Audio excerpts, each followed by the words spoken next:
watching Daybreak live on A News, and I'm your host, Nadia Jani, here to take you through the day's top stories. So let's take a look at the headlines. Trump declares US-Iran peace deal all signed as G7 leaders battle to tie up the loose ends. World leaders gather in France for a second day of talks for the G7 summit.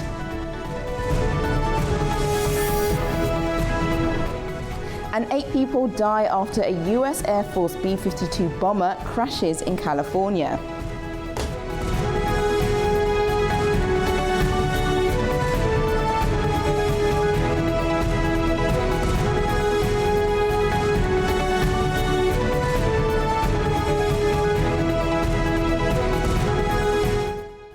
First, now we head to our top story of the day, and US President Donald Trump says Iran has agreed to never obtain a nuclear weapon, calling it a key part of a newly signed agreement between Washington and Tehran. However, many of the details remain unclear, and negotiations on a lasting settlement are still expected to continue. US President Donald Trump says the United States and Iran have signed a preliminary agreement aimed at extending the current ceasefire and moving towards a broader settlement of the conflict. The announcement came as Trump arrived in France for the G7 summit. He said the agreement would build on the truce first reached in April and help reopen the Strait of Hormuz, a key global shipping route that has faced major disruption during the fighting. The deal is expected to extend the ceasefire for another 60 days, while negotiators work on more difficult issues, including the future of Iran's nuclear program and wider regional security concerns. I'm very happy to say it's signed, the deal's all signed, and the strait is already partially opened. As you know, they're doing a little hunting for a couple of mines that they've already found. But it's essentially ships are starting to go out now. On Friday, it'll be completely opened. Trump also said in a post on Truth Social that Iran had agreed never to obtain a nuclear weapon and dismissed reports that Washington was paying Tehran hundreds of millions of dollars. Vice President J.D. Vance said the document signed so far is only a short memorandum and that further details could be released before a planned signing ceremony in Geneva on Friday. Iranian President Masoud Pezeshkian described the memorandum as an important step towards ending the fighting, but said a permanent truce still needs to be negotiated. The agreement could eventually include sanctions relief and economic support for Iran. However, key questions remain unresolved, including the future of Iran's enriched uranium stockpile and Iran's demand that Israel halt its military operations in Lebanon. Now let's take a look at the stories shaping the day across the globe, and we head first over to the Guardian website and what that leading story is all about, because Iran agreed never to have a nuclear weapon is what Trump is claiming. Now we do know that the US president is currently in France to a part of the G7 summit, which is where he actually spoke about this particular part of the agreement. So he said a preliminary deal to end the war with Iran had already been signed and suggested that the details of that agreement are to be published pretty soon. Now, as you can see just here, he was talking with President Emmanuel Macron, France's president, there at the G7 summit for its day one initial meeting there. And he also said that during the talks with President Emmanuel Macron, that a number of different things was going to come out, that the reopening of the Strait of Hormuz would take place as well on Friday, and that the deal will be formally signed in Geneva. When asked whether or not he will be attending, he didn't say that he wouldn't, but said that it's likely that it will be signed, but not sure whether or not he will stay because he had a number of prior engagements. Now, technical talks on Iran's nuclear program are expected to begin this week, and Vice President J.D. Vance told CNN the memorandum of understanding between the US and Iran was about a page and a half and was a very general document. Vance added that a lot of detail would be worked out during future negotiations, and in paragraph paragraph 1 of the document, it's outlined that Iran will continue commit itself to regional peace and stability.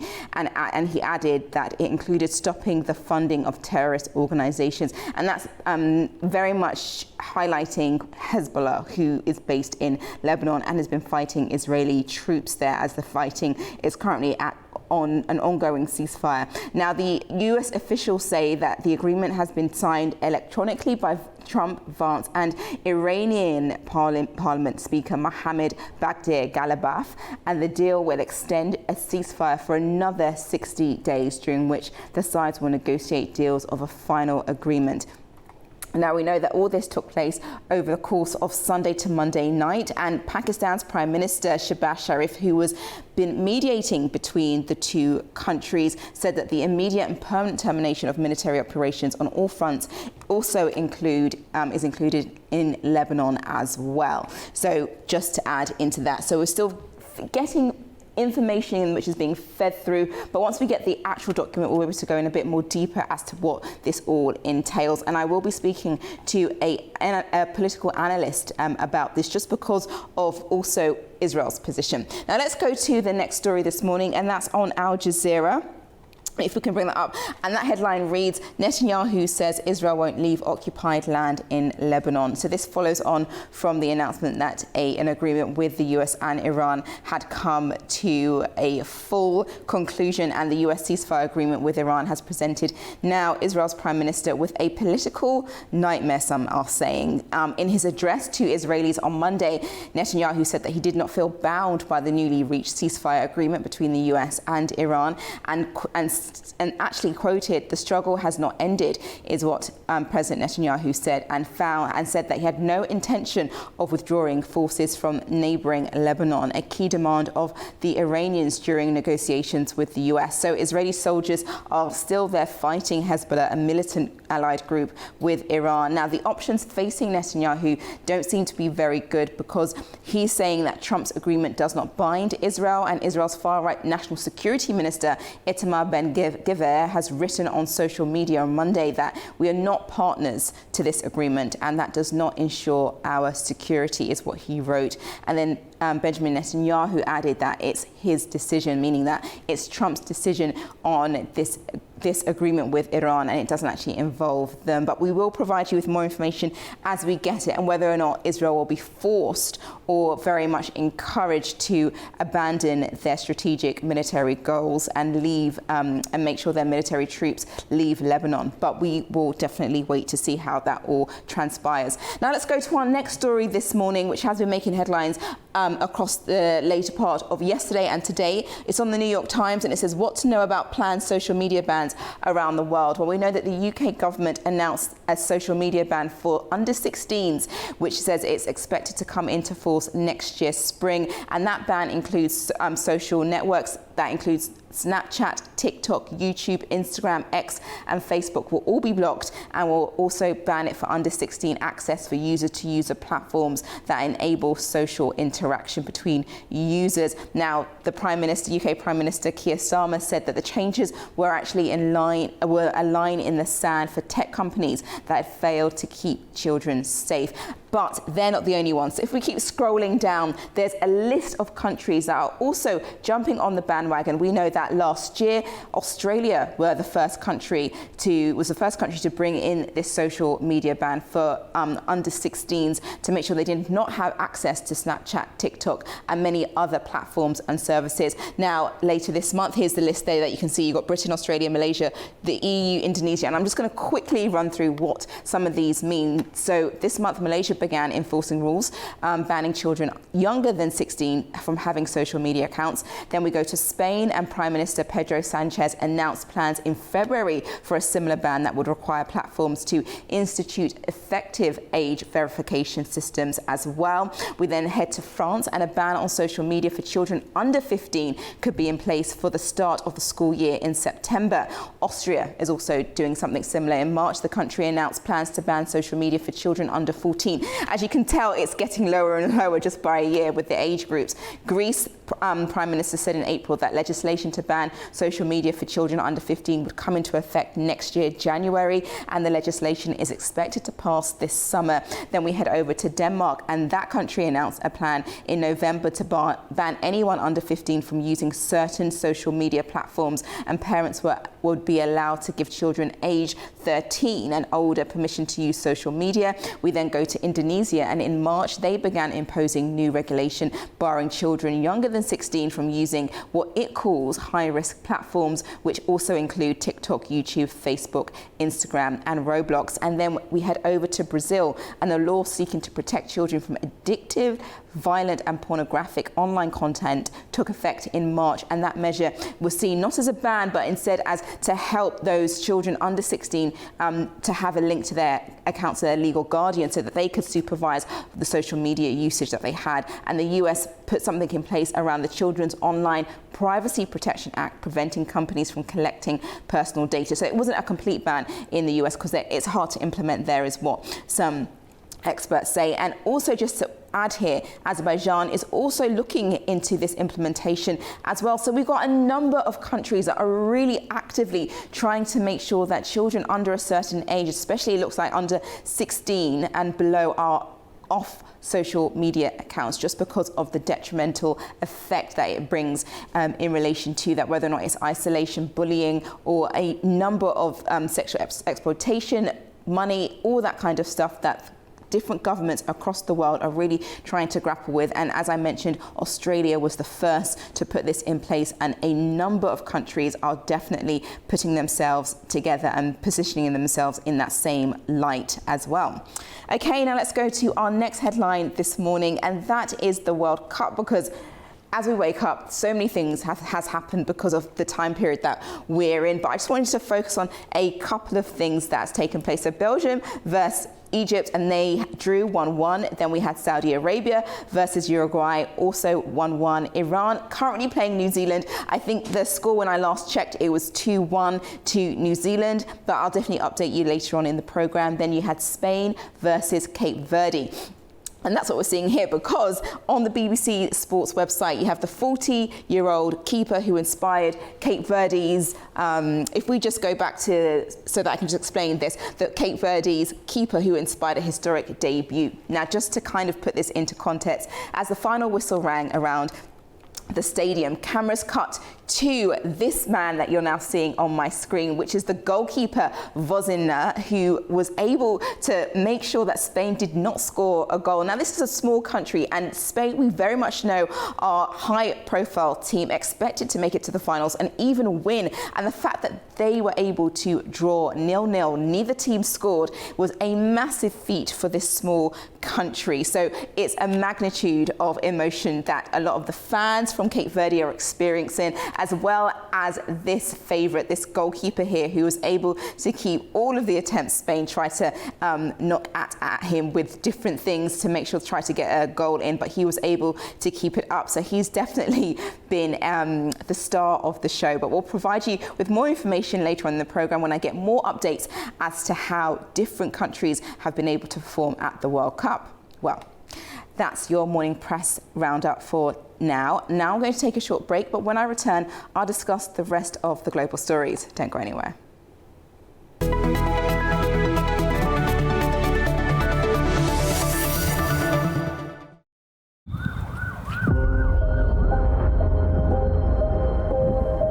We are in Seoul, the Republic of Korea, a country that for more than 70 years has lived in the shadow of unfinished war. I was 18 years old when the Korean War broke out. My two brothers were dragged out to the front yard of the village public hall and forcibly subjected to a trial under the name of People's Trial. The military demarcation line, created after the Korean War, became a massive wall, preventing separated families from meeting. Less than a kilometer away lies North Korea. 지금 우리 무장력은 그 어떤 위기에도 대응할 철저한 준비가 되어 있으며 Подписанный сегодня договор предусматривает в том числе оказание взаимной помощи в случае агрессии против одного из участников. Russian-Ukraine war now is connected with North Korean participation in Russian army. The complete denuclearization of the Korean Peninsula is the only outcome that we will find acceptable. If the U.S. persists in such hostile policy towards the DPRK, there will never be denuclearization of the Korean Peninsula.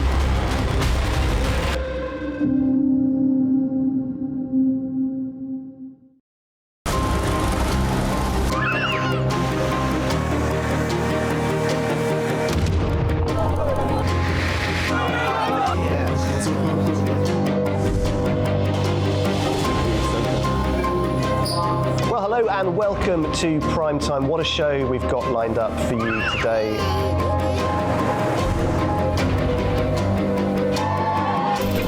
In a complex world, clarity is power.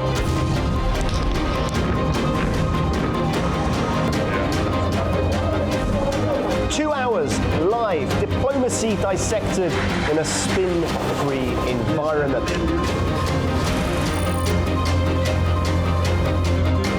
That's Prime Time with me, Guy Schoen, weekdays on A News.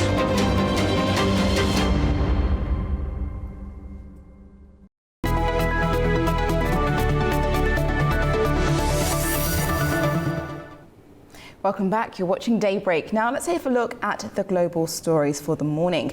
And we head over to what's going on in France because world leaders have gathered for the G7 summit in Evian. And our reporter Russ Cullen has more to hear about Trump's comments regarding the deal with Tehran. Well, after the announcement that the United States and Iran have agreed a peace accord, which will be formally signed in Switzerland on Friday, all of the talk on this first day of the G7 Leaders Summit here in the French town of Evian was about the specifics of that deal, what has been agreed between Washington and Tehran, and the possible reopening of the Strait of Hormuz. Donald Trump, the US president, speaking here in Evian on Monday, saying that the Strait of Hormuz, the crucial waterway, is already partially open and will be completely open from Friday onwards. He did say there was a problem of some of the mines that need to be cleared, and on that point Emmanuel Macron, the French president, the host leader here in Evian, also speaking on Monday after bilateral talks with his US counterpart, said that some European mine clearance ships are ready to be deployed from as soon as Tuesday to the region. The UK, Germany, Italy and France have also suggested they might be ready to lift certain sanctions from Iran in return for Tehran pursuing clear and verifiable steps on its nuclear programme. The G7 leaders of the US, the UK, France, Germany, Italy, Japan and Canada also had a formal dinner on Monday where they discussed the US and Iran, but also other issues such as the war in Ukraine and technology regulation, which will be the specific focus of formal sessions over the coming days. Ross Cullen, A News in Evian. And just on that, there's a lot on the agenda focusing on the US-Iran peace deal, Ukraine and the global economy. The Middle East will be high on the agenda for Tuesday. Leaders will also discuss ending Russia's war in Ukraine with continued pledges of support. Ukrainian President Volodymyr Zelensky is planning to join the discussions, and countries represented at the summit include Britain, Canada, Germany, Italy, Japan and the US, alongside the European Union.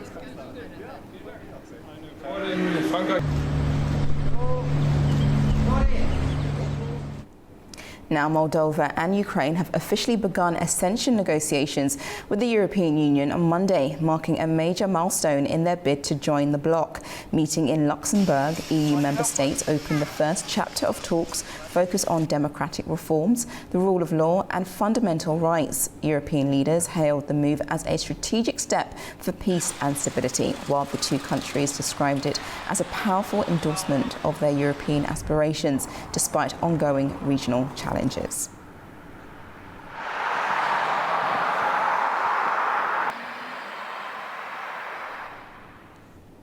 And one clear challenge for Kyiv is the ongoing war with Russia. At least 10 people were killed and dozens more injured in Russian attacks across Ukraine overnight. The strikes also damaged a UNESCO-listed monastery in the capital and drew strong condemnation from EU leaders. Russia launched one of its largest aerial attacks on Ukraine overnight. It fired 70 missiles and more than 600 drones at targets across the country, according to Ukraine's military. The barrage targeted Kyiv and several other regions, with air defences intercepting most of the incoming weapons. However, some missiles and drones reached their targets, causing casualties and damage to residential areas, energy infrastructure and cultural sites. In Kyiv, the Kyiv-Pechursk-Lavra Monastery, a UNESCO World Heritage Site and one of Ukraine's most important religious landmarks, was also hit. Russia denied striking the monastery directly, saying the damage was caused by a Ukrainian Patriot air defense missile. Ukraine rejected the claim and blamed Russia. Russian strikes also hit other regions, like Kharkiv and Sumy, where local authorities reported deaths, injuries and damage. The damage to the monastery has drawn strong international criticism. French President Emmanuel Macron condemned the attack as unjustified and said efforts to secure a ceasefire would be discussed at the G7 summit. European Union Foreign Policy Chief Kaja Kallas said strikes that damaged a UNESCO site amounted to war crimes. Meanwhile, Ukraine continued its own long-range attacks inside Russia. Russian officials reported casualties following a Ukrainian drone strike on the city of Tula. Ukrainian forces also said they targeted transport links connecting Russian-controlled Crimea with other occupied territories. A Russian strategic bomber plane crashed on Monday in Siberia during a training flight, the Russian Defense Ministry said. Fire crews were working to extinguish a blaze at the site. All 4 crew members ejected themselves from the aircraft and were later taken to the hospital with non-life-threatening injuries. The Tu-22, which can carry hypersonic Kinjal missiles, is a Soviet-era supersonic bomber that Russia has since used for combat missions in Syria and Ukraine. Now over to Britain, and its Prime Minister Keir Starmer has announced plans to ban children under the age of 16 from using social media. He described online platforms as addictive and harmful to young people's well-being. If approved by Parliament, the measures would come into force in 2027. Our correspondent Zainab Farhaza reports from the UK. UK Prime Minister Keir Starmer has announced plans to ban under-16s from using social media platforms including Snapchat, TikTok, Instagram and X. Speaking in Downing Street, Starmer says social media is making children unhappy, exposing them to bullying and abuse, and is designed to be addictive. He said children are spending less time reading, doing homework, socializing and getting enough sleep. He said that government would not compromise on children's safety and well-being, insisting the ban must happen and will happen. The proposal follows similar moves in Australia. Also, ministers say the UK plans to go further. Additional measures under consideration include restrictions on AI chatbots, tighter controls on gaming and live streaming platforms, and curfews for older teenagers. The government says a recent consultation found 90% of parents support setting the minimum age for social media use at 16. If approved by Parliament, the ban would come into force in spring 2027. The plans have been welcomed by Conservative leader Kemi Badenoch, who said they would help parents protect children online. But Reform UK leader Nigel Farage questioned whether the ban would work in practice, arguing that young people could use VPNs to bypass age verification. Technology Secretary Liz Kendall called the move a bold step towards a safe online environment, saying tech companies had failed to protect young users. Regulator Ofcom said it is ready to work with the government on implementing new protections, adding it has already overseen some of the strongest online safety reforms. Bereaved parents and campaigners have also welcomed the announcement, while questions remain over enforcement and how platforms will verify users' ages. Zainab Farhaza, A News, Manchester, United Kingdom. Over to the United States, and an Air Force B-552 bomber crashed shortly after takeoff in California, killing all 8 people on board. An investigation is underway, but officials say it could be months before the cause is known. Here's more. A US Air Force B-52 Stratofortress bomber crashed Monday shortly after takeoff from Edwards Air Force Base in California's Mojave Desert, killing all 8 people on board. The crew included a mix of military personnel, government civilians and defence contractors. The 8-engine bomber was conducting a routine test flight in support of a radar modernisation program when it went down moments after departure, bursting into flames and sending a massive plume of black smoke into the sky. Speaking at a news briefing, Colonel James Hayes, Deputy Commander of the 412th Test Wing, said first responders moved quickly to secure the crash site and begin firefighting efforts. It was a B-52 that was on initial takeoff, supporting the radar modernization program, which is it was a local test sortie. It took off and immediately after takeoff crashed and burst into flames. Our team of first responders snapped into action and immediately cordoned off the area and took the appropriate action to start putting out the flames. While that was taking place, our base responded in kind to establish an emergency operations center and a wing operations center to ensure that the command and control of all base agencies and the response for the recovery effort was underway. Hayes said a formal military investigation is now underway, but findings are not expected to be released publicly for approximately 6 months. The B-52 Stratofortress is one of the oldest aircraft still in service with the US Air Force, having entered service in 1955. Designed as a long-range heavy bomber, it can carry up to 70,000 pounds of conventional and nuclear munitions. The aircraft has played a key role in numerous military operations over the decades and remains a central component of America's strategic bomber fleet.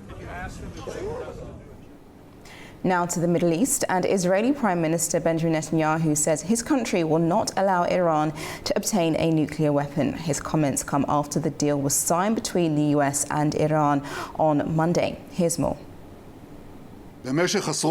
For decades, I have been fighting Iran's efforts to acquire nuclear weapons. I can define this as my life's mission.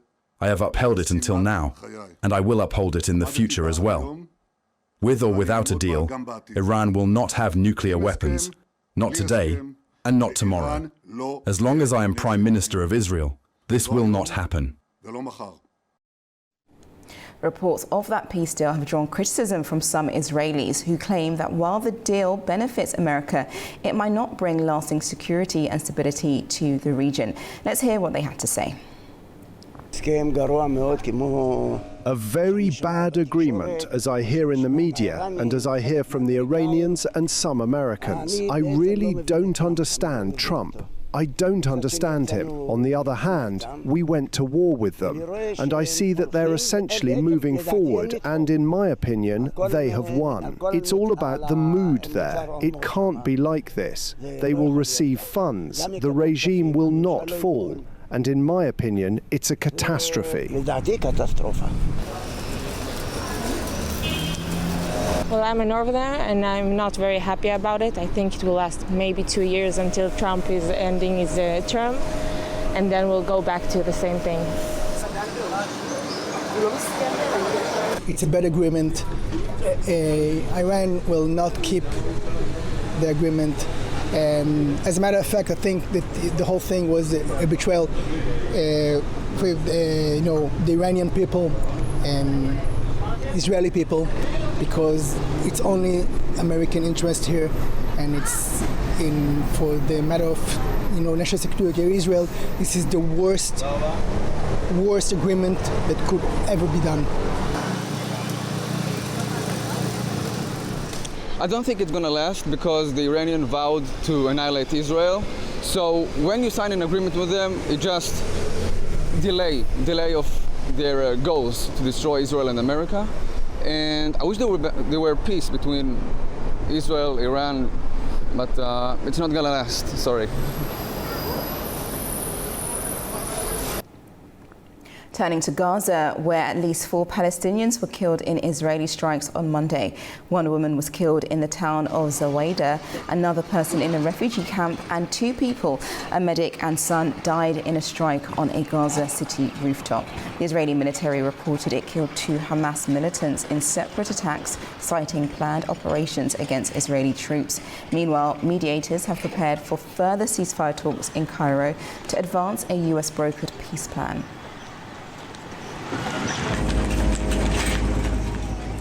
Families in southern Lebanon have begun returning home now that conflict involving the US and Iran has ended, for now, with an agreement. Thousands of people were displaced during the 3-month period.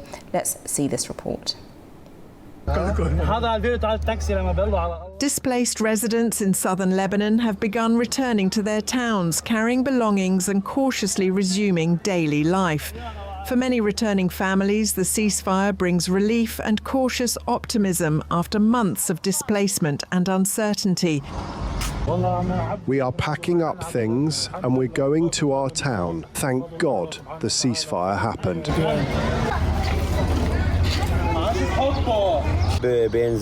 I'm filling up fuel. Then we'll put our trust in God and head to our homes. Praise be to God, Lord of the worlds. As I said, it passed safely and soundly. Authorities have advised caution as some security measures remain in place. Lebanon experienced the deadliest spillover of the wider US-Iran conflict, with over 1 million people displaced and thousands killed. While families can now return home, rebuilding communities and restoring normalcy will take time as the region recovers. Over to South America, and Venezuela has signed a cooperation agreement with the US energy and tech company General Electric to help improve the country's electricity supply. The signing was broadcast on state television on Monday as acting President Delcy Rodriguez said the project aims to add 1 gigawatt of power capacity within 2 years and more than 5 gigawatts over the 4 years after that. Así como también General Electric Energías Renovables Venezuela. Over to a quick break now. When I return, we'll discuss the regional stories and I'll be joined by a guest to go into some of those key stories. Don't go anywhere.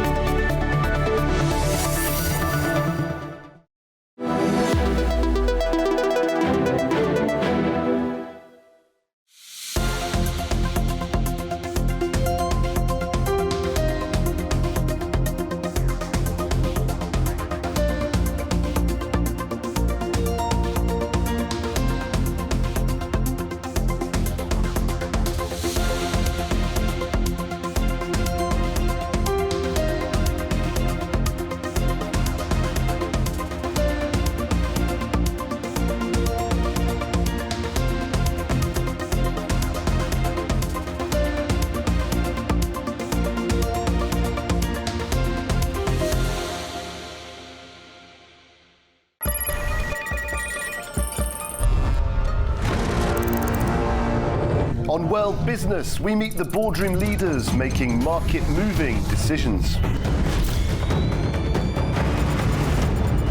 And find out how leaders are dealing with continuous technological disruption.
Welcome back and thank you for joining me this morning. Now let's go to the region and we head first over to what's taking place over on this side when it comes to the Iran and US deal, because Iran has said that reaching an understanding with the US to end the war does not mean Tehran will forego what it describes as war crimes against Iranians.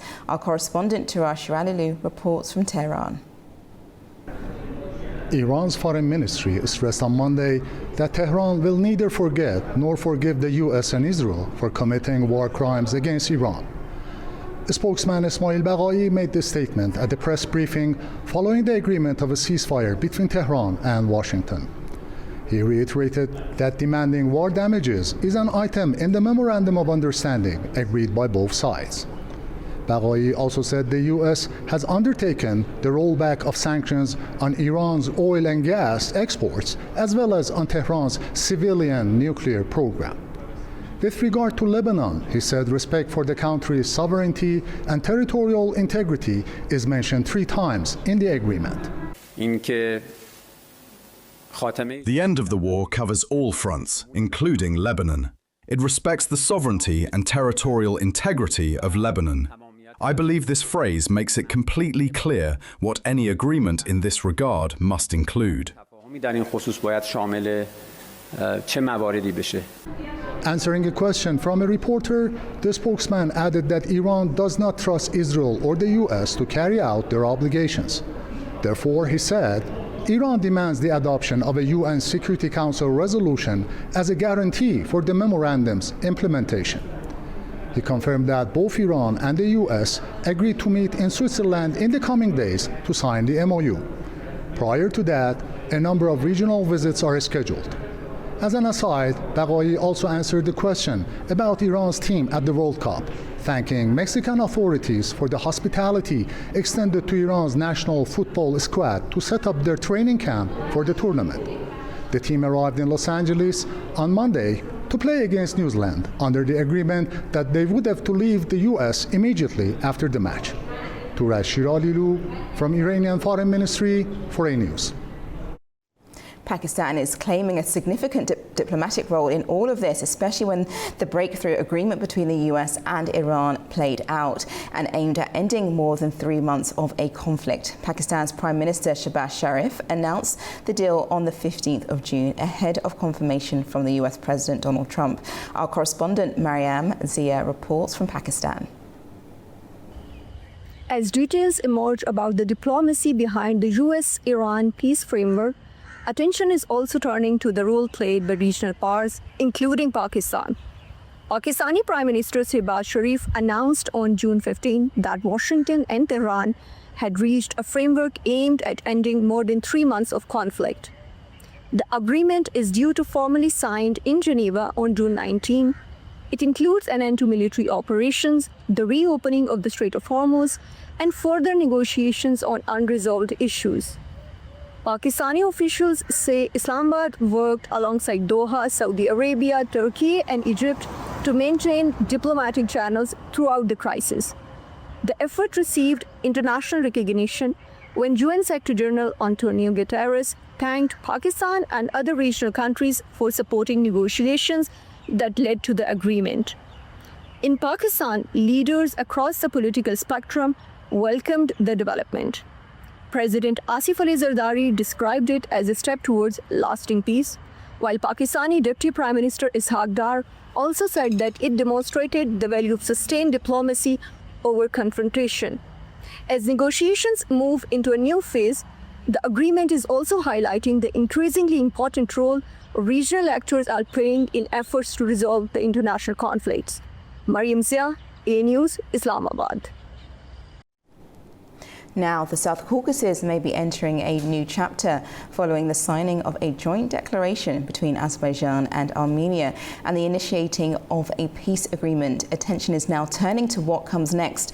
A particularly notable development is the first visit by Azerbaijani presidential aide Hikmat Hajiev to Armenia, a move that many see as a significant confidence-building step. At the same time, major regional connectivity projects, including the Zangezur corridor and the wider Middle Corridor linking Europe, Asia, are becoming central to discussions about peace, trade and geopolitical influence. Joining me now to unpack this is Akbar Novruz, geopolitical analyst. Welcome to the programme.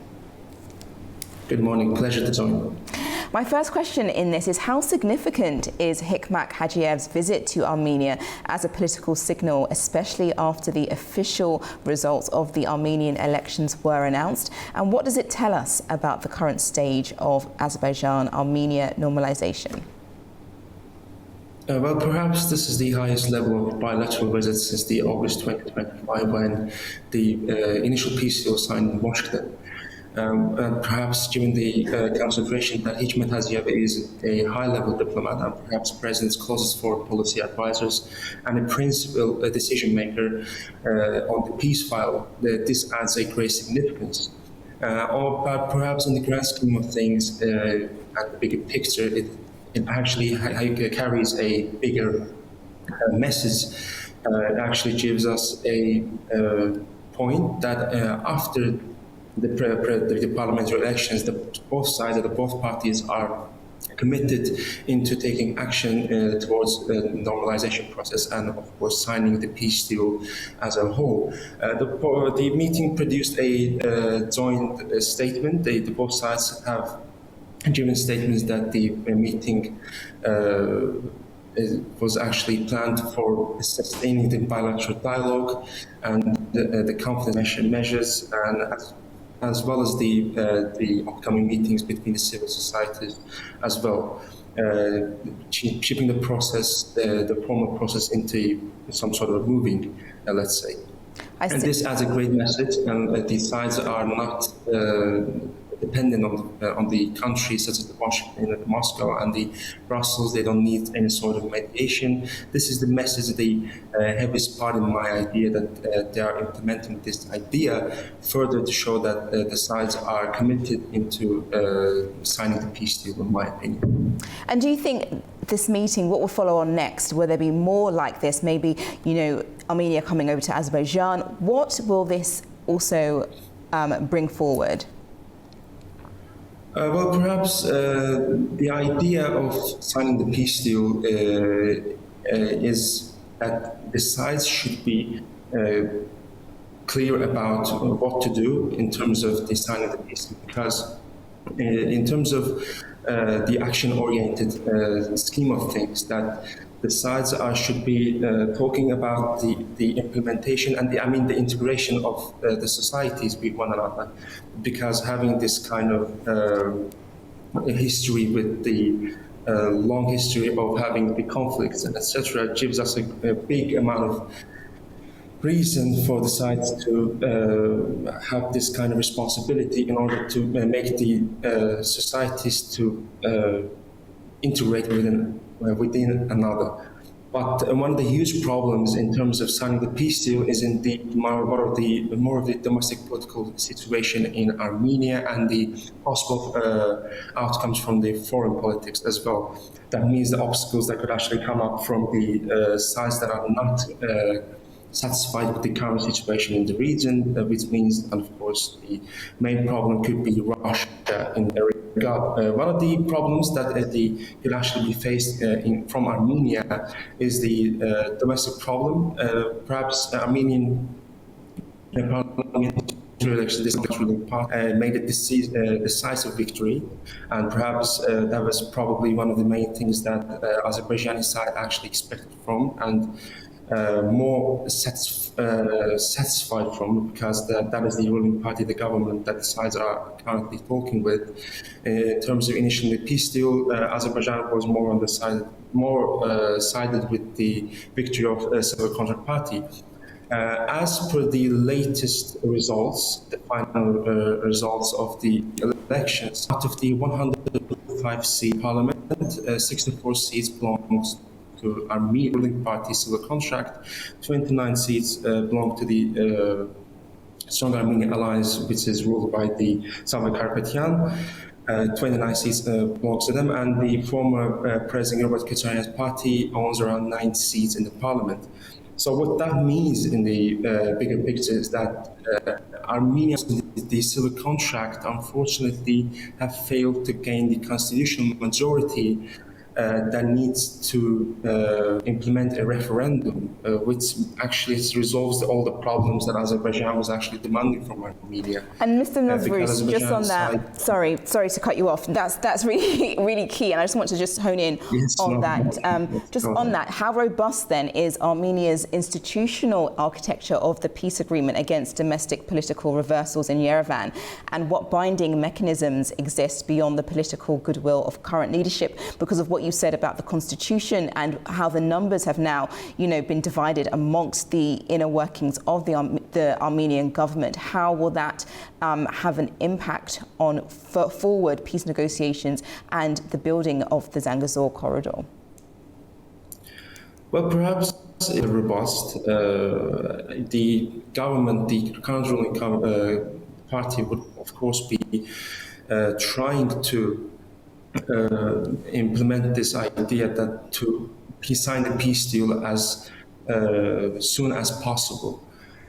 They need the support from the European side, from the US itself, and perhaps Azerbaijani side is, of course, being closely connected, being closely in a relationship with conversation with the current ruling party means everything is possible, and but the thing is that it's more about a domestic problem. So the single most significant structural gap is in the current architecture, the constitutional referendum problem, that the current ruling party needs around 6 more MPs to ratify the referendum, and that is a possibility that could actually be that could actually mean that the sides could actually move on forward to implementing calling on a referendum.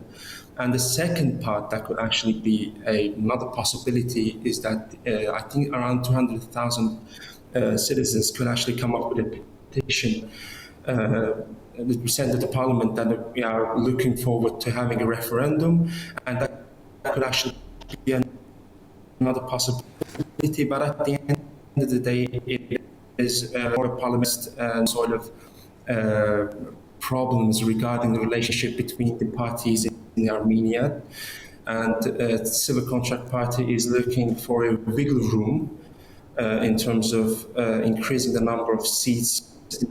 That those are the possibilities as well. And as I said before, the last, but not the last, and one of the main problems is possibility of exerting influence on Armenia, because in the few months we've seen that Russia was trying to exert its influence on Armenia, trying to deteriorate the current dynamic in Armenia, which was something that this region is familiar with.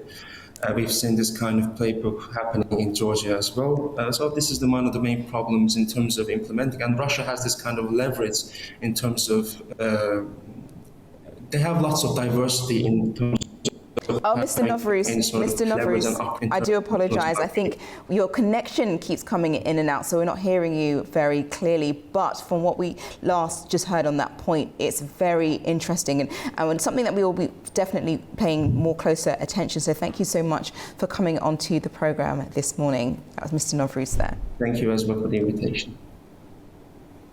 Now, a shipment of wheat from Russia has been sent to Armenia via Azerbaijan, departing from the Belezhari railway station in Baku. The train consisted of 7 wagons carrying around 490 tons of grain. After leaving Baku, it will cross the border into Georgia before continuing on to Armenia. The latest delivery is part of ongoing transit through Azerbaijan. Previous transfers included thousands of tons of grain, fertilizer, coal, aluminium and buckwheat from Russia to Armenia.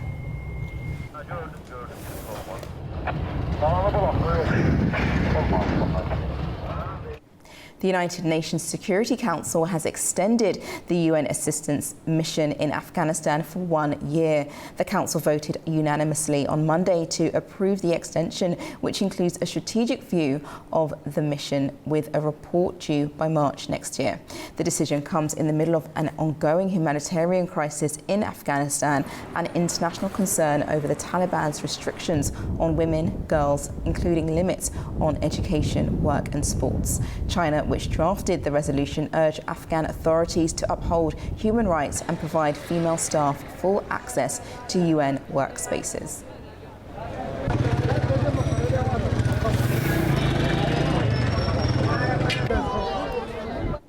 Serbia's President Aleksandar Vučić is in Tbilisi this week for an official visit. It's the first time the Serbian head of state is in Georgia. He arrived alongside his wife and a state delegation and was received by Georgian President Mikhail Kavleshi.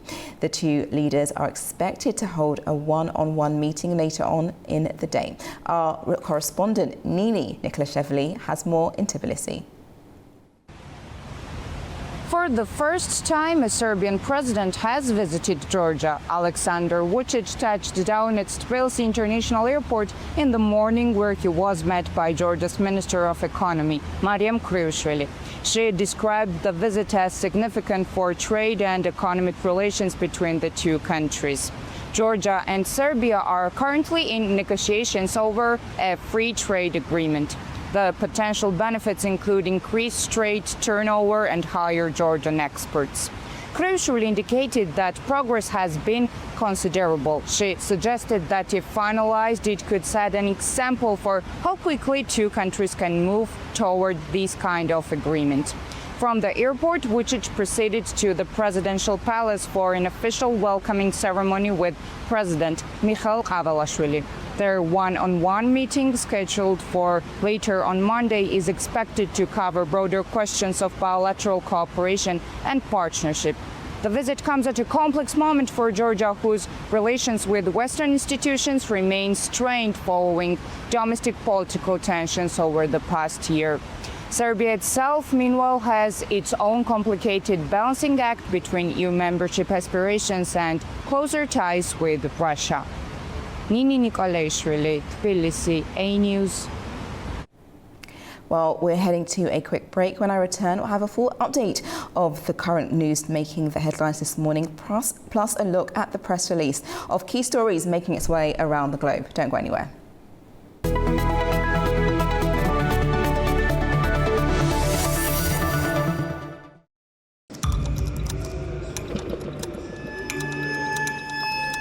Inside Politics delves deeply into the heart of global issues shaping our world today.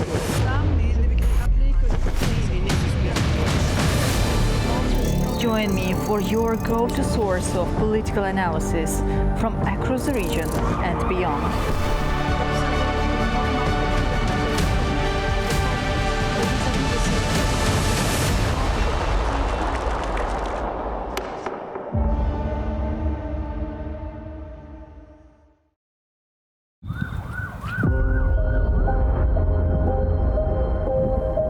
We are in Seoul's Republic of Korea, a country that for more than 70 years has lived in the shadow of unfinished war.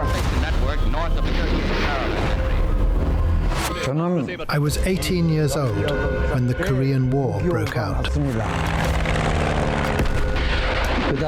My two brothers were dragged out to the front yard of the village public hall and forcibly subjected to a trial under the name of People's Trial.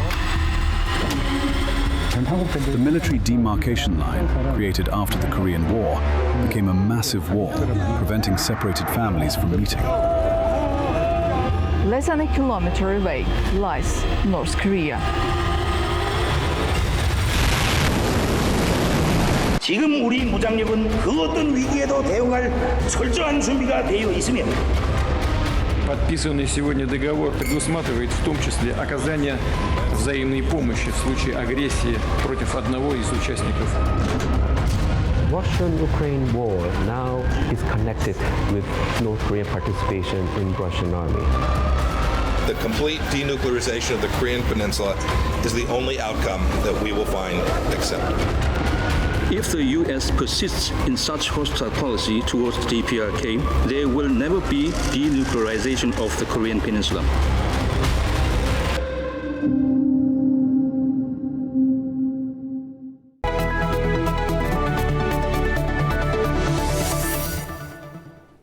Hello, you're watching Daybreak live on A News, and if you're just joining me, I'm your host Nadia Jani, here to take you through the day's top stories. So let's take a look at the headlines. Trump declares US-Iran peace deal all signed as G7 leaders battle to tie up loose ends. World leaders gather in France for a second day of talks for the G7 summit. And 8 people die after a US Air Force B-52 bomber crashes in California.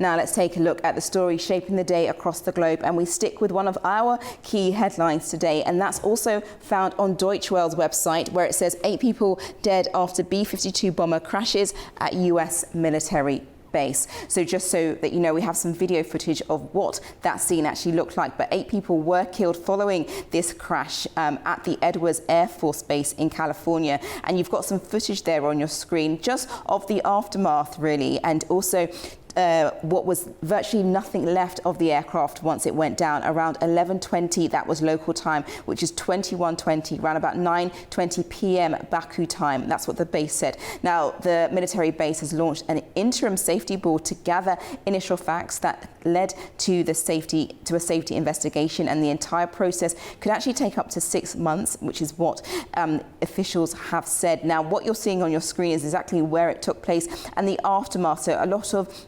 smoke and debris is there. Now, the emergency crews responded immediately after the crash, but the airbase said that an earlier social media post that said that initial indications were that the crash was not survivable and the entire airfield was closed due to that, and inbound flights were diverted after the aircraft went down at the base. Now, the crew on board were engaged in a routine test mission before the disaster. The cause of the crash is currently under investigation, and we will provide you with more information as we get it. But it's quite tragic. Unfortunately, 8 people have died due to this crash. Okay, let's turn to our next leading headline this morning, and that's on the BBC website in relation to the World Cup and this Cape Verde's goalkeeper, which I'm going to talk about in a bit. Just give me a second, because I want to just give you an update as to a number of games that have finished across this morning. So Belgium versus Egypt, they were able to draw 1-1.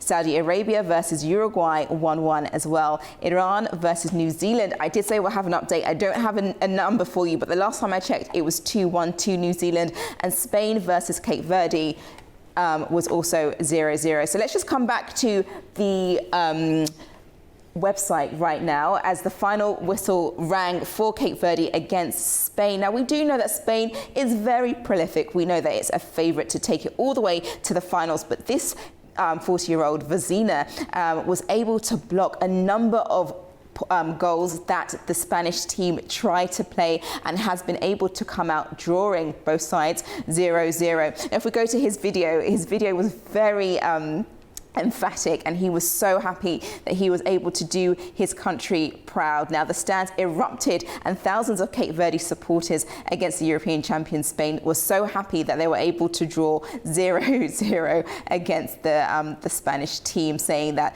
it was because of this guy that you're seeing now, the goalkeeper, who was able to make history and also draw with a very professional and prolific team. But we'll provide you with more information throughout the course of the day, but he has definitely been the sportsman so far of this game. So we'll see how it continues to go. Okay, let's turn to our next story this morning, and that's on the Guardian website, and that's in relation to the Iran and US deal, because Iran agreed to never have a nuclear weapon, is what Trump has said. So US President Donald Trump has said a preliminary deal to end the war with Iran has already been signed, and suggested that details of that agreement will be published published soon. Whether or not that will be this midweek, Wednesday, there were some reports, or Friday was what President Donald Trump said yesterday at the G7 meeting when he was speaking with French President Emmanuel Macron, who was actually hosting the G summit for the next 3 days there. Now, senior US officials have said the Strait of Hormuz would reopen on Friday, and that's the same day that the deal is formally going to be signed in Geneva between the two countries. Now, technical talks on Iran's nuclear program are expected to begin this week, and Vice President J.D. Vance told CNN that the memorandum of understanding between the US and Iran was about a page and a half, and it was a very general document. We don't have the details as yet, but it's what we're all waiting for, to see exactly what was included in this peace deal and how both sides are going to continue future negotiations in relation to that. But one of those key parts is what J.D. Vance highlighted, was saying that Iran will commit itself to regional peace and stability, and added it included stopping the funding of terrorist organizations as well. And we know that it's currently been signed electronically by Trump, Vance and Iranian Parliament Speaker Mohammad Bagher Ghalibaf in relation to the deal to make sure that the war in Iran ends. But let's go to our report that has more information on this key story. US President Donald Trump says the United States and Iran have signed a preliminary agreement aimed at extending the current ceasefire and moving towards a broader settlement of the conflict. The announcement came as Trump arrived in France for the G7 summit. He said the agreement would build on the truce first reached in April and help reopen the Strait of Hormuz, a key global shipping route that has faced major disruption during the fighting. The deal is expected to extend the ceasefire for another 60 days, while negotiators work on more difficult issues, including the future of Iran's nuclear program and wider regional security concerns. I'm very happy to say it's signed, the deal's all signed, and the strait is already partially opened. As you know, they're doing a little hunting for a couple of mines that they've already found. But it's essentially, ships are starting to go out now. On Friday, it'll be completely opened. Trump also said in a post on Truth Social that Iran had agreed never to obtain a nuclear weapon and dismissed reports that Washington was paying Tehran hundreds of millions of dollars. Vice President J.D. Vance said the document signed so far is only a short memorandum and that further details could be released before a planned signing ceremony in Geneva on Friday.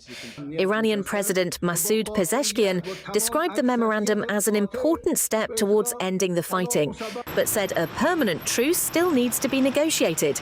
The agreement could eventually include sanctions relief and economic support for Iran. However, key questions remain unresolved, including the future of Iran's enriched uranium stockpile and Iran's demand that Israel halt its military operations in Lebanon. Staying on this, US President Donald Trump told reporters that a peace deal with Tehran will be signed on Friday and was very powerful. Ross Cullen reports from Evian at the G7 summit. Well, after the announcement that the United States and Iran have agreed a peace accord, which will be formally signed in Switzerland on Friday, all of the talk on this first day of the G7 Leaders Summit here in the French town of Evian was about the specifics of that deal, what has been agreed between Washington and Tehran, and the possible reopening of the Strait of Hormuz. Donald Trump, the US president, speaking here in Evian on Monday, saying that the Strait of Hormuz, the crucial waterway, is already partially open and will be completely open from Friday onwards. He did say there was a problem of some of the mines that need to be cleared, and on that point, Emmanuel Macron, the French president, the host leader here in Evian, also speaking on Monday after bilateral talks with his US counterpart, said that some European mine clearance ships are ready to be deployed from as soon as Tuesday to the region. The UK, Germany, Italy and France have also suggested they might be ready to lift certain sanctions from Iran in return for Tehran pursuing clear and verifiable steps on its nuclear programme. The G7 leaders of the US, the UK, France, Germany, Italy, Japan and Canada also had a formal dinner on Monday where they discussed the US and Iran, but also other issues such as the war in Ukraine and technology regulation, which will be the specific focus of formal sessions over the coming days. Ross Cullen, A News in Evian. Now to the Middle East, and Israeli Prime Minister Benjamin Netanyahu says his country will not allow Iran to obtain a nuclear weapon. His comments come after the deal was signed between the US and Iran on Monday. Here's more. For decades, I have been fighting Iran's efforts to acquire nuclear weapons. I can define this as my life's mission. I have upheld it until now, and I will uphold it in the future as well. With or without a deal, Iran will not have nuclear weapons, not today and not tomorrow. As long as I am Prime Minister of Israel, this will not happen. Staying on this topic and the next steps in this field area, I'm now joined by Osama Rizvi, the founder of Rizvi Insights in Lahore, Pakistan. Welcome back to the program this morning. Thank you for joining me. But let's just get straight to it. We know that Iran and US have come together to sign this very historic peace deal after nearly 4 months of war. And in true US fashion, they've said that they've agreed a deal and that Iran won't have any nuclear weapons, which is actually still to be negotiated because Iran actually hasn't come out and confirmed that. But can you tell me who are the winners and losers in this war, and was it all worth it? Well, that is a very interesting question. One, I think, about which a person can speak for an hour or so, but I'll try to be short. So the first thing in terms of who are the winners and the losers, you need to define what are the parameters on which you're judging the winners and the losers. If you are trying to judge them on geographic, geopolitical angle or perspective, I think Iran has come out as a winner because something that was not the willingness or this very idea of controlling the Strait of Hormuz. We all knew that it was under Iran's control, but there was no tussle there. But right now, militarily, economically, $2 million per vessel is being charged at the moment for tankers to be passed there. So I think in that term, that is Iran. But overall, even diplomatic perspective, I don't think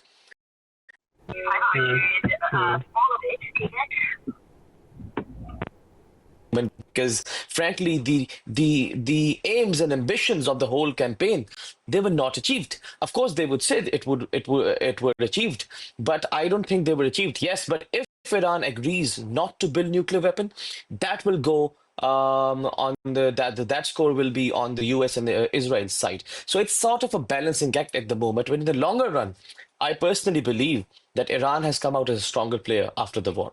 Yes, and it's something that the world is definitely seeing in real time. And just to add to what you've just said, Benjamin Netanyahu, Israel's prime minister, took quite a while to respond to the news that there was a deal between the US and Iran, and has now come out and said that, Israel, that deal does not apply to Israel. It doesn't mean that they're going to remove troops from Lebanon.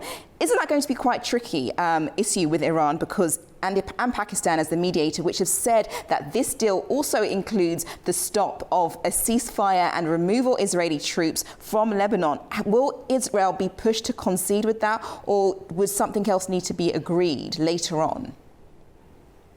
Well, it has to. Lebanon, as we know, that Pakistan and Iran both have made it very clear that it is and has to be part of the deal. But as always, Israel's violations of ceasefire and not agreeing to such agreements is not new. But what I am looking at is also the growing tussle, I would say, disagreement between Trump and Netanyahu. And we have seen that when Israel attacked Lebanon, Trump was not happy. Trump has said this categorically now twice or thrice, that if it was not for the US, Israel would have been in much more trouble. So it will be very interesting and very important to see how the relationship between both these leaders develop moving forward. As of the ceasefire and as of the deal, let me tell you, I still have my doubts. I still have my suspicions. I unfortunately don't believe this will hold for more than 2 weeks. And this is precisely because Israel, I don't think, is going to abide by whatever will be in that agreement. So that worries me, but hopefully, and I should be wrong on this. Yeah, it feels like very much that Israel feels betrayed by the US, and it might look like they've lost that strategy that they really wanted. But I just want to quickly just focus on the deal, because obviously we don't have all of the information. We know the deal is actually going to be physically signed in Geneva on Friday. But how different do you think is this deal to the one that Barack Obama made in 2015? Trump has said multiple times, and he said it yesterday at the G7 summit, that the deal that Obama made was terrible. It was a terrible deal, and that they are far better off now with this new deal. How true is that? Well, many people, and I would also call this the GCPOA 2.0, right? This is exactly what Obama did as well, and this has been the main mission of the US and Israel, to not allow Iran to build nuclear weapons. And if they agree to this, it would have been the same as to what President Obama struck with the Iranian leaders at that time. One thing that is interesting is the Hormuz angle. For 2026, there was no idea or vision where Iran would be charging fee from passing through Hormuz. That is the new angle. We also have another angle of Lebanon that was not included in the previous deals. So I think this is more holistic and more wide in its scope, but essentially, principally, it is the same. Really interesting to know, because we know that Trump is very much a hyperbolic when it comes to how much he's been able to change things, especially within the Middle East. What are the challenges towards this agreement? We know that it has been signed electronically. They're going to be signing it Friday, but are there still quite a few challenges up ahead for the US and Iran? Of course. The first challenge is, of course, will Israel abide by whatever is written in the deal?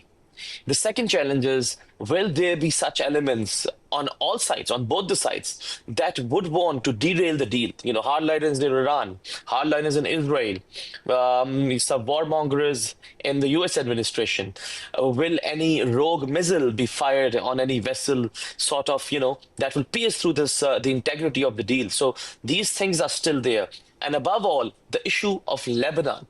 Will that be included? Will that not be included? What will Iran's reaction be? Because I think they're not going to have any second thoughts about this. And all of this can fall. Yes, no, definitely. So I didn't catch the very last part. All this can fall, you mentioned. All this can...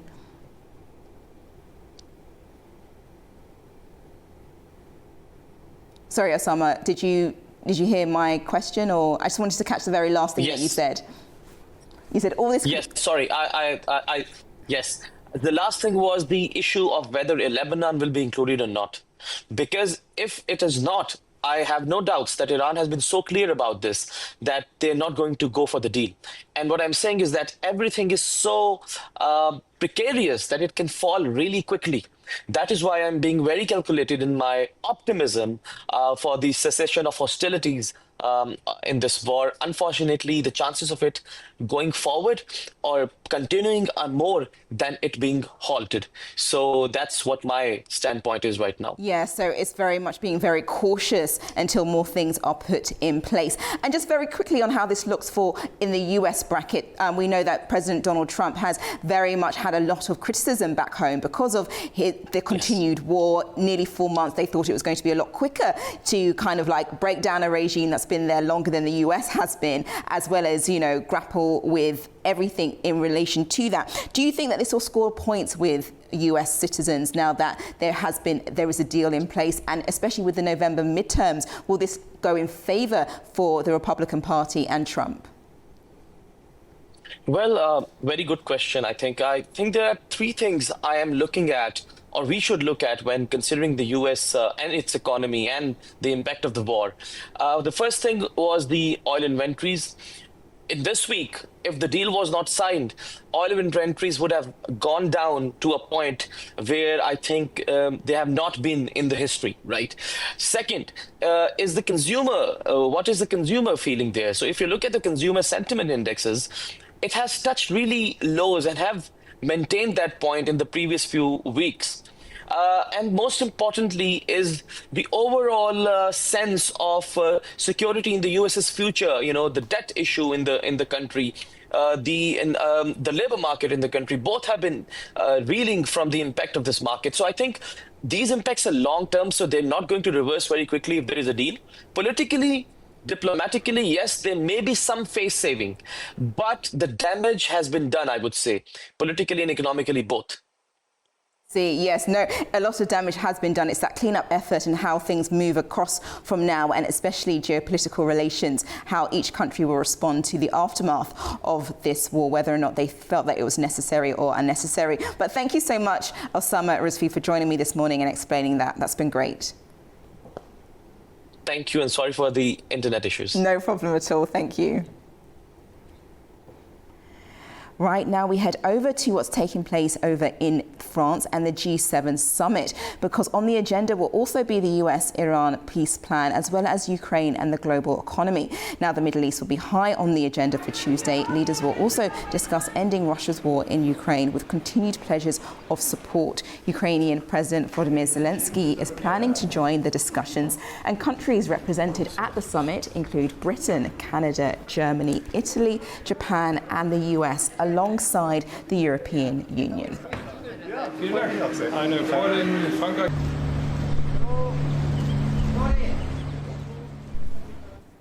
A fire has broken out at an oil depot in southern Russia after drone debris fell on the site. It happened a day after a major Russian attack damaged a historic monastery in Kyiv. Meanwhile, diplomatic efforts to end the war continue, with US President Donald Trump saying he believes both sides may be open to talks.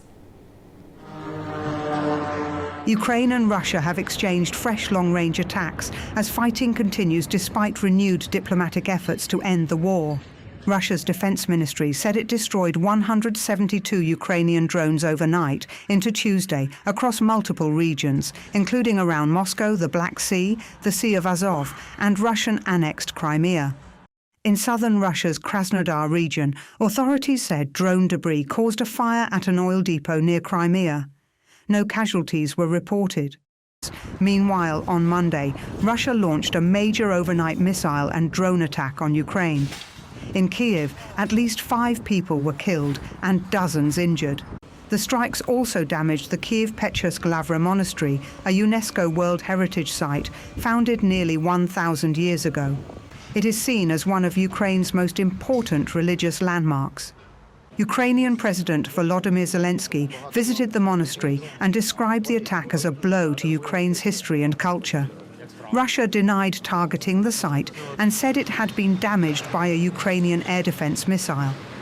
Ukrainian security officials said debris recovered at the scene indicated a Russian drone. In Ukraine's second-largest city, Kharkiv, a strike killed 5 emergency responders who had arrived to handle an earlier attack. Ukrainian officials said the rescuers were struck while responding to a fire at what they described as a civilian packaging facility. The exchanges came as leaders gathered for the G7 summit in France. Zelensky, who is due to attend the summit, said he had recently spoken with US President Donald Trump and offered direct talks with Russian President Vladimir Putin. Trump said he believed both leaders were open to discussions on ending the war, although any breakthrough has yet to happen. A US Air Force B-52 bomber crashed shortly after takeoff in California, killing all 8 people on board. An investigation is underway, but officials say it could be months before the cause is known. Here's more. A US Air Force B-52 Stratofortress bomber crashed Monday shortly after takeoff from Edwards Air Force Base in California's Mojave Desert, killing all 8 people on board. The crew included a mix of military personnel, government civilians and defence contractors. The 8-engine bomber was conducting a routine test flight in support of a radar modernisation program when it went down moments after departure, bursting into flames and sending a massive plume of black smoke into the sky. Speaking at a news briefing, Colonel James Hayes, Deputy Commander of the 412th Test Wing, said first responders moved quickly to secure the crash site and begin firefighting efforts. It was a B-52 that was on initial takeoff, supporting the radar modernization program, which is it was a local test sortie. It took off and immediately after takeoff crashed and burst into flames. Our team of first responders snapped into action and immediately cordoned off the area and took the appropriate action to start putting out the flames. While that was taking place, our base responded in kind to establish an emergency operations center and a wing operations center to ensure that the command and control of all base agencies and the response for the recovery effort was underway. Hayes said a formal military investigation is now underway, but findings are not expected to be released publicly for approximately 6 months. The B-52 Stratofortress is one of the oldest aircraft still in service with the US Air Force, having entered service in 1955.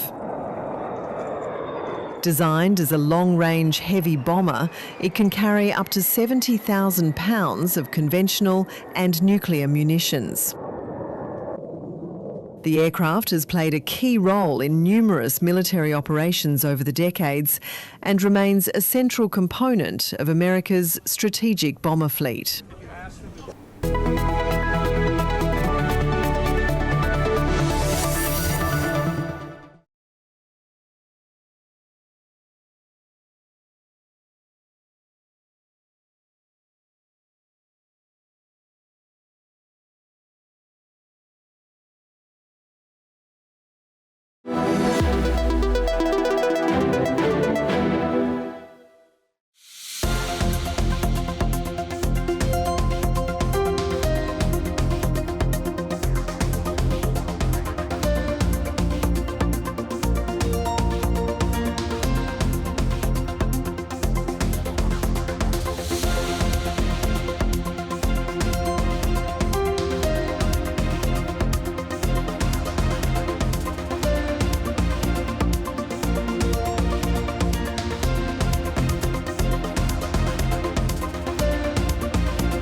On World Business, we meet the boardroom leaders making market-moving decisions.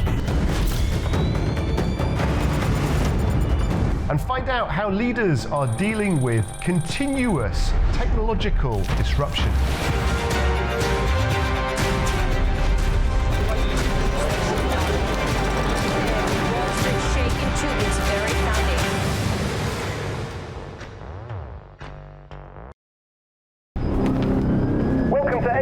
Unfiltered news and analysis from the region and beyond. From Washington to Beijing, Tehran to Kabul, to Tbilisi to Tashkent. Hello, I'm Jay. That's challenging. Today is the third. We're with you 24/7, taking you live to the front lines of the day's biggest stories. Welcome to Gabala. One important note to this. I'm here. Azerbaijan and Armenia. Hello, we are reporting on the 8th of November.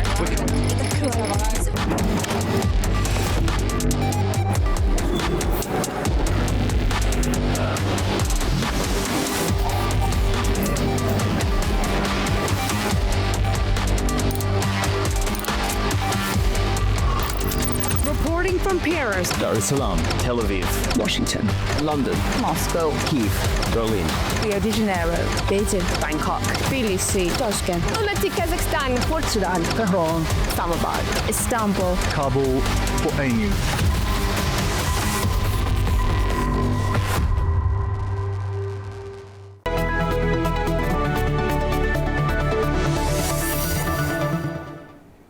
Now we head over to our correspondent in the Netherlands to discuss what is taking place in Strasbourg, where European lawmakers are set to vote on a significant trade agreement with the United States. The decision comes as the European Parliament considers legislation linked to a wider deal intended to ease friction between the world's two biggest economies. Here's more.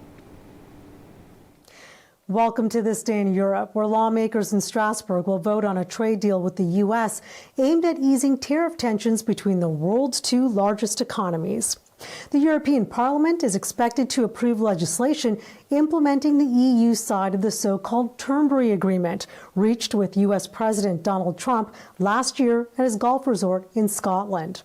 The deal was designed to avert an escalating trade conflict that threatened billions of euros in transatlantic commerce.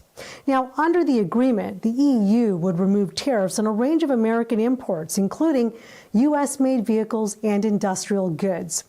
In return, Europe accepted a framework that leaves in place broad U.S. tariffs of 15% on most European exports. Supporters say the deal brings much-needed certainty after years of tariff threats and trade disputes. European manufacturers, particularly automakers, argue stability is preferable to continued confrontation. Critics, however, say the agreement exposes Europe's weaker negotiating position and leaves key disputes unresolved. Brussels and Washington remain divided over issues including industrial subsidies, steel trade, the EU's carbon border tax, and environmental regulations. Temporary tariff suspensions linked to the long-running aircraft subsidy dispute are also due to expire in the coming weeks, raising the risk of renewed tensions. That's why lawmakers stressed during Monday's debate that the agreement includes safeguards and suspension clauses if the U.S. fails to uphold its commitments. The Socialists and Democrats group of the European Parliament made it very clear. It's a temporary agreement with clear conditions, not a blank check for Donald Trump.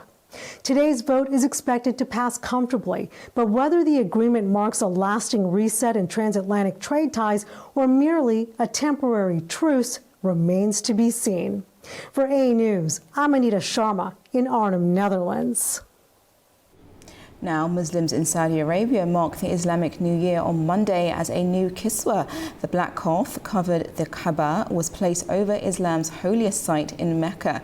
The covering is made from embroidered silk panels decorated with the Quranic inscriptions. The Kaaba is the focal point of the annual Hajj pilgrimage, during which millions of Muslims travel to Mecca and walk around the sacred structure as part of their religious duties. Hajj is one of the 5 pillars of Islam and is required once in a lifetime for Muslims who are physically and financially able. Now to the World Cup, which is delivering memorable moments with early results shaping the race for a place in the knockout stage. We're now going to scroll down to some of the key results that took place because it was a dramatic night. So we have Group H, which is Spain, Cabo Verde, which they drew 0-0. Group G, Belgium versus Egypt was 1-1. Group H, Saudi Arabia versus Uruguay was also drew at 1-1, and Group G, Iran versus New Zealand also took a draw at 2-2.